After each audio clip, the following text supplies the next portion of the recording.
and we had a lot of big names there. There were, again, weather delays. They were supposed to do heats and then finals, which they sort of ended up doing. I know there was a lot of discussion about changing the direction of the 100 because the weather was so bad. But the end result here, we got to see the 2022 debut of Sha'Carri Richardson. I know I was more optimistic about seeing her before USA's than you were. I think last week you said 20%. Turned out to be 100%, Gordon. She finished behind Hobbs, Brown, and Terry in that first running of the 100, ran 11:37. It was into a 1.5, a lot of rain, and then came back later and then ran faster, 11:27 with a minus zero point 0.1. She beat Terry. The whole field didn't make it to the second running of the race. But what did you think about Richardson's debut? There's a lot going on in this meet. Yeah, it was. You want to take something from it, but at the end of the day, you really can't. I mean, you look at this screenshot of the track. It was pouring rain. It was they had no lights at the track. It was a lightless, windy, wet 100 meters that was delayed too. Like there was like an hour-ish plus delay. So there's delays on your body running the Yeah. race. So the times were bad across the board for everyone.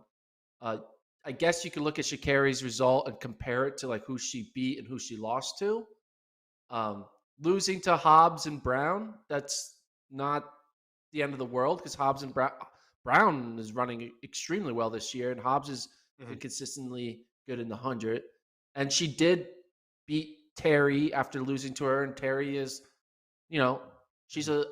a U.S. finalist caliber runner. She Yeah. beat Mary Beth St. Price, who ran well indoors in the 60. So there was a couple good wins, and there was a couple like not too bad losses. But it Mhm. definitely was not a watch out world, Shakari's back type performance, right?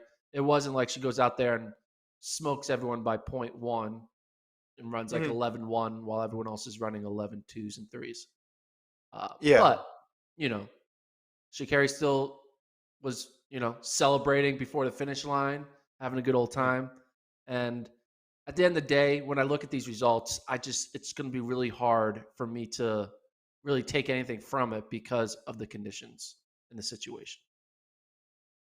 Yeah, I likened it to last year. Remember when they went to Gateshead and she ran like 11:4 and got second? That was a little different though, because she still got second and beat some big names there. But when the weather goes sideways like that, it can yield some unpredictability. I mean, the main thing, she's healthy. The second race looked better than the first race. So if you're looking for silver linings, those are a couple to take from them. But the first race, I mean, she got left in the blocks on that first race. I mean, that was all on the start, really.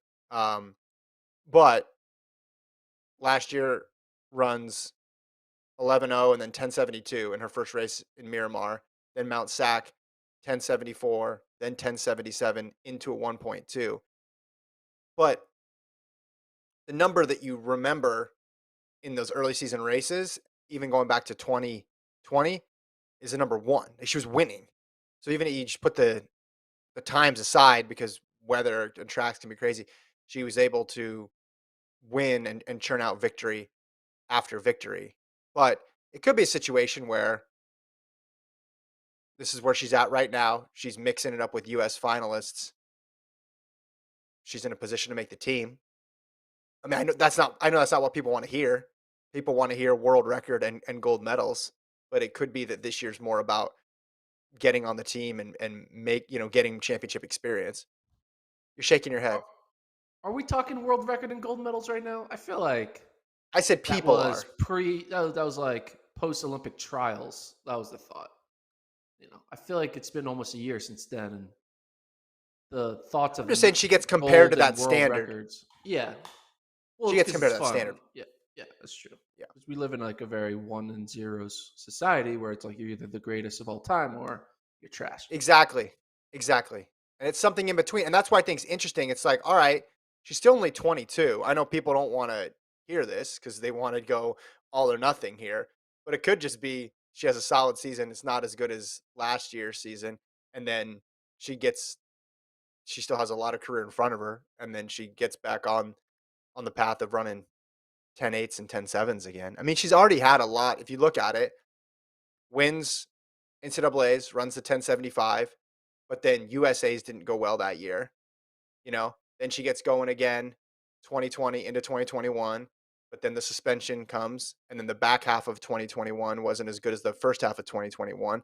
Like she goes up and down like this. So you could counter out after this, or you could say like this is just the type of runner that she is, and we've seen how good her potential is, and perhaps she can get it back. And the most important thing is that she's running in these meets. I want to I ask you though, think, moving yeah. forward. Go ahead. Well, I just want Go to ahead. say one last thing. The weather in this race makes it really extremely, almost borderline impossible to really take any thought from it. Because even losing, I know, like, well, a win, she could have had wins. There's just that mental factor of like, no one gives a fuck about this race because it's windy and rain and it's cold and Sure. all wet and all this stuff. So like, it's just